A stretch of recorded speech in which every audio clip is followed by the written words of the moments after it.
دلی M C D نے منگل اور چہارشنبے کی درمیانی شب دلی کے ترکمان گیٹ میں واقع فیض الہی مسجد کے قریب مبینہ غیر قانونی تعمیرات کو منہدم کرنے کے لیے بلڈوزر کارروائی شروع کی ہے۔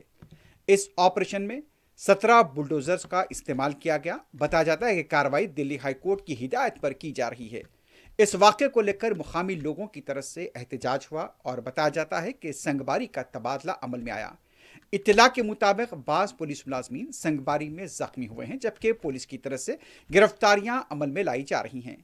علاقے میں حالات کو کشیدہ دیکھتے ہوئے پولیس کے زائد دستوں کو تعینات کر دیا گیا ہے۔ یہ علاقہ فیض الہی مسجد کے پاس کا بتایا جاتا ہے اور یہ بھی کہا جا رہا ہے کہ یہاں پر نوٹس دی گئی تھی، وقت دیا گیا تھا اور فیض الہی مسجد کے آس پاس کے علاقے میں یہ بتایا جاتا ہے کہ یہاں پر غیر مجاز تعمیرات تھیں، اس پر بلڈوزر چلایا گیا۔ گزشتہ روز اس کی اطلاع ملنے پر لوگ جمع ہوئے، احتجاج کیا گیا، سنگباری کا تبادلہ ہونے کی اطلاع مل رہی ہے اور آج صبح کے مناظر ہیں، کئی گاڑیاں سڑکوں پر دیکھی گئیں۔ اب یہ بتایا جا رہا ہے کہ پولیس نے بعض لوگوں کی نشاندہی کی ہے، گرفتاریوں کا بھی آغاز ہوا ہے۔ اب اس علاقے سے جہاں پر درمیانی شب کارروائی کی گئی تھی، بلڈوزر چلایا گیا تھا، وہاں سے اب ملبے کو ہٹایا جا رہا ہے۔ رات کے مناظر پھر صبح کے مناظر۔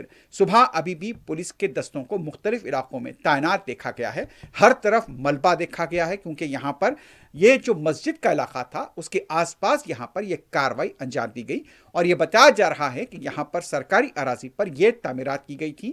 اب اس کے خلاف اب یہ پتا چلا ہے کہ پولیس اس سلسلے میں مزید کارروائی کر رہی ہے۔ جو لوگ یہاں پر مبینہ سنگباری میں ملوث پائے گئے ہیں ان کی بھی نشاندہی کی جا رہی ہے۔